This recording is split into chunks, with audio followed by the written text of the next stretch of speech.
Well, I thought I'd take another video here of some different suspension and steering systems on vehicles. Here we have an old Acura. Hondas are pretty unique on the front end. They're struts on the front, but they're not McPherson struts. McPherson struts have your pivot point is this top strut mount, and then your other point is your lower ball joint, and the strut itself mounts to the steering knuckle. But on Hondas, they do it quite a bit different. We have a strut, but it mounts to the lower control arm down here. And then it mounts to the body up at top. But for the pivot point for the steering knuckle, they still use a control arm. So we have an upper control arm. So we have kind of like a long arm, short arm suspension, but we have struts. So it's a kind of a hybrid combination. Leave it up to Honda with some of those brilliant Japanese engineers to come up with this deal. Upper control arm, steering knuckle mounts here, and we already showed the lower ball joint. Then the strut mounts to the lower control arm, like I said, back here. But now notice the lower control arm is just one thin arm. It's not a shape like the other control arms we've looked at. So in order to stabilize this little skinny control arm, we have a strut rod, and it bolts to the control arm as well and goes up. And if I wanted to take all the time to take all these plastics off, I could, but it mounts to the cross member up here at the front and has rubber bushings and everything there. So that's what gives the stability to the control arm at the bottom. Pretty unique style of suspension. Also, we have the more common nowadays rack and pinion steering linkage. Instead of having a parallelogram like we had on the 93 Chevy pickup the other day, we have rack and pinion steering on this car. I'm going to raise it up a little more and see if we can see it from underneath.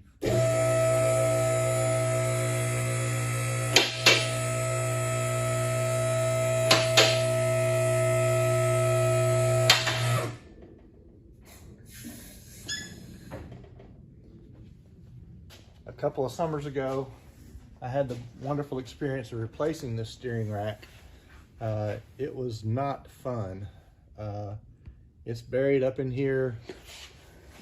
You can see here, it's a remanufactured assembly that I put in there, but the exhaust had to come out. The sway bar had to come off.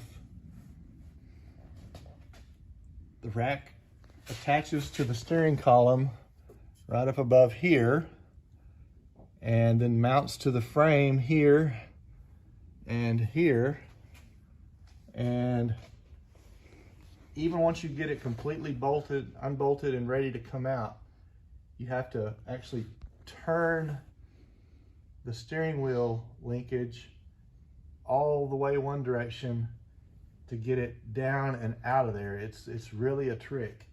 But this is rack and pinion. Some racks are very easy to get to. This one's not that simple. But rack and pinion steering. You should have read about that in your textbook.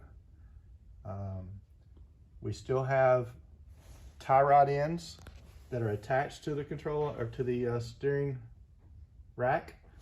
We have our outer here that connects to the steering knuckle. Our adjustment is here. This shaft is actually the inner tie rod end. It goes underneath this boot and attaches to the rack itself. There is a joint there that can wear out. These are the wear joints here, but this is where we'd make our toe adjustment, is by screwing the inner rod in and out of the outer rod to change our toe adjustment. So interesting and unique setup. I don't think there's anything else on this one. We have our anti-sway bar with our end links here and here. So a lot anchors to this little control arm. If you can get a shot of it here, see the control arm's only this wide. But attached to it, we have our sway bar end link, we have our strut mount, our lower strut mount, We have our ball joint connected to the steering knuckle, and then we have our stabilizer rod that goes from the control arm up to the front. So a lot attaches to that to stabilize it, but it does a lot of work. All right, this is much more common front end than what you're going to see on this vehicle over here.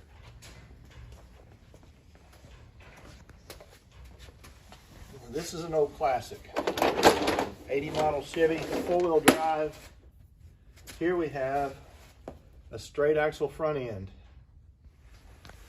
This is non-independent front suspension. This is a, whatever happens to this wheel is felt over here on this wheel.